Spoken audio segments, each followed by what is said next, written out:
కూడా ఈ బండిల్ మీద ఇట్లా కూడా చదవాల్సి వస్తుంది ఉత్తమ్ కుమార్ రెడ్డి గారికి.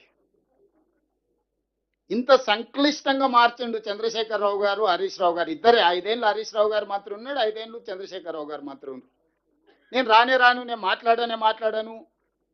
మీ అసలు మీ స్థాయి ఎంత, మీ విశాఖ ఎంత అని అట్లా మాట్లాడుతున్నారు వాళ్ళు. నాకు అర్థం కాలే వాళ్ళు ఎవరిని అవమానిస్తురో, ఎవరిని ఎటకారం చేస్తుండ్రో. తీస్తాడు ఎడిపోతాడు కానీ. సో నా విజ్ఞప్తి ఒకటే, ఇక్కడ ఎక్కడ కూడా ఈ ప్రభుత్వం చిన్న తప్పిదానికి, చిన్న లోపానికి పాల్పడలేదు. గతంలో చేసిన వాటిని అన్నిటినీ సరిదిద్దడానికి, సవరించడానికి నిత్యం ప్రయత్నం చేస్తున్నాము. ఇదే చేసిన ఉంటే ఉత్తమ్ కుమార్ రెడ్డి గారు 5-6 సార్లు ఈ చదువు చదివితే 5-6 సార్లు ఐఏఎస్ అయి ఉండేటోడు.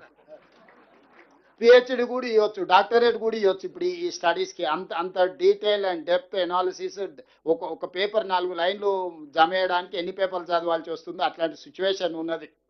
కాబట్టి ఈ విషయాలన్నీ సభలో బలంగా మన వాదన వినిపిద్దాం. మంత్రులు కానీ, ఎమ్మెల్యేలు కానీ ఎవ్వరు కూడా గైర్హాజరు కావద్దు. ఇది చాలా కీలకమైన సందర్భము.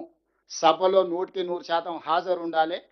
హాజరుతో పాటు క్రమశిక్షణ కూడా ఉండాలి. మనం ఎవరిని కించపరిచినట్టు మాట్లాడాల్సిన అవసరం లేదు. మన దగ్గర కంటెంట్ ఉంది, ఫ్యాక్ట్స్ ఉన్నాయి, మన దగ్గర చెప్పే నాయకులు ఉన్నారు.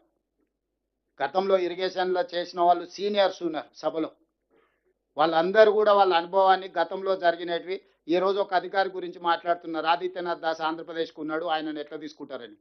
ఈరోజు నేను చెప్పదలుచుకున్న ఆదిత్యనాథ్ దాస్ అనే అధికారి 2007 నుంచి 2014 వరకు ఉమ్మడి రాష్ట్రంలో తెలంగాణ ప్రాజెక్టులకు ఇరిగేషన్ సెక్రటరీ. ప్రతి జీవో, ప్రతి ప్రాజెక్టు ప్రాణహిత చేవెళ్ల నుంచి పాలమూరు రంగారెడ్డి చివరికి లాస్ట్ జీవో కమాండ్ స్టేట్లోనే నారాయణపేట, కొడంగల్, మక్తల్ ఎత్తిపోతల పథకం లాస్ట్ జీవో కూడా ఆదిత్యనాథ్ దాసే ఇచ్చిండు. అధికారులల్లో హయ్యెస్ట్ అవగాహన ఉన్న ఒక అధికారి ఆంధ్రప్రదేశ్లో ఉంటే మనం అతన్ని పట్టుకొచ్చి తెలంగాణకు పెట్టుకున్నాం. ఎందుకంటే కంబైన్డ్ స్టేట్లో ఆంధ్రప్రదేశ్ ప్రాజెక్ట్కి ఎస్కే జోషి ఉన్నాడు. ఆంధ్రప్రదేశ్కు మంజూరు చేసిన ఇరిగేషన్ సెక్రటరీగా జోషి గారు అటు ఉన్నారు, దాస్ గారు ఇటు ఉన్నారు. స్టేట్ బైఫర్కేషన్లో ఐఏఎస్లు కేటాయించినప్పుడు దాస్ గారు నాకు తెలంగాణ కావాలని అప్లికేషన్ పెట్టుకున్నారు. తెలంగాణకి ఇవ్వకుండా తను ఆంధ్రప్రదేశ్కి ఇచ్చారు. కొంతకాలం ఇరిగేషన్ చేసిన తర్వాత చీఫ్ సెక్రటరీ చేసిన, రిటైర్ అయిపోయింది ఆయన. నేను వచ్చిన మరుక్షణమే గతంలో కేసీఆర్తోని ఆంధ్రప్రదేశ్కు పనిచేసి వచ్చిన అధికారులందరూ, కేసీఆర్తో ఉన్న జోషి గారు కావచ్చు, లేకపోతే స్మితా సబర్వాల్ గారు కావచ్చు, మురళీధర్ రావు గారు కావచ్చు, వీళ్ళందరినీ పీసీ ఘోష్ కమిషన్ చాలా తప్పిదాలకు పాల్పడ్డారు, వీళ్ళ మీద చర్యలు తీసుకోమని ఆదేశాలు ఇచ్చారు. వాళ్ళందరినీ తీసేస్తే ఇప్పుడు కొత్తగా వచ్చిన వాళ్ళకు సంపూర్ణమైన అవగాహన లేదు. సంపూర్ణమైన అవగాహన 2004 నుంచి 2014 వరకు 10 సంవత్సరాలు తెలంగాణ ప్రతి ఇరిగేషన్ ప్రాజెక్టు మీద కంప్లీట్ నాలెడ్జ్ ఉన్న అధికారిని ఆంధ్రప్రదేశ్లో ఉంటే తెచ్చుకున్నాం మనం. అతను ఆంధ్రప్రదేశ్ అతను కాదు, తెలంగాణ అతను కాదు, అతను బీహార్ అతను. అతనికి ఏ రాష్ట్రంతో ఏం లేదు. ఎక్కడ ఉద్యోగం చేస్తే అక్కడ నిజాయితీగా ఉద్యోగం చేసే బాధ్యత.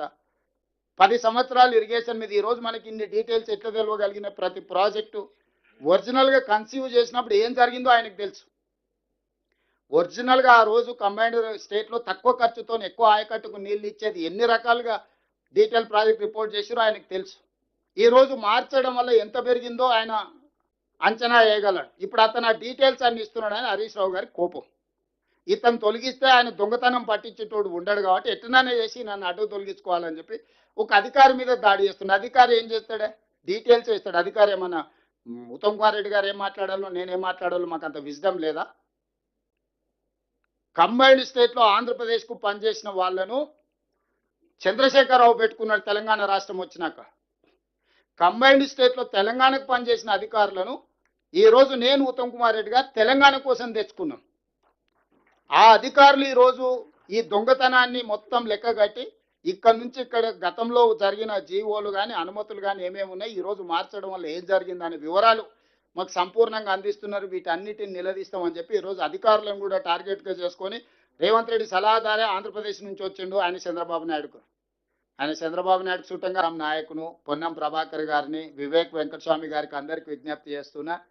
2004 నుంచి 2014 తెలంగాణ కోసం కొట్లాడిన ప్రజాప్రతినిధులు ఈరోజు ఏ హోదాలన్నా ఉండండి, మీరు అందరు కలిసి ఒక ప్రెస్ మీట్ పెట్టి కేసీఆర్ గారిని సభకు ఆహ్వానించండి. నేను మీ ద్వారా వారికి మాట ఇస్తున్నా, వారి గౌరవానికి ఎలాంటి భంగం కలగదు. సభానాయకుడిగా ఇది నా హామీ. నా సహచర ఎమ్మెల్యేలకు మంత్రులకు కూడా ఎట్టి పరిస్థితుల్లో కేసీఆర్ గారు ఏ అంశం ప్రస్తావించినా మాట్లాడడానికి అవకాశం ఇద్దాం. ఒక మంచి సాంప్రదాయాన్ని నెలకొల్పుదాం సభలో. వారు రావాల్సిందిగా కోరుకుంటూ ఇంత మంచి కార్యక్రమాన్ని ఏర్పాటు చేసి అందరికి అవగాహన కల్పించినందుకు ఉత్తమ్ కుమార్ రెడ్డి గారికి మనస్ఫూర్తిగా ధన్యవాదాలు తెలియజేస్తున్నాను. గౌరవ ముఖ్యమంత్రి గారికి, గౌరవ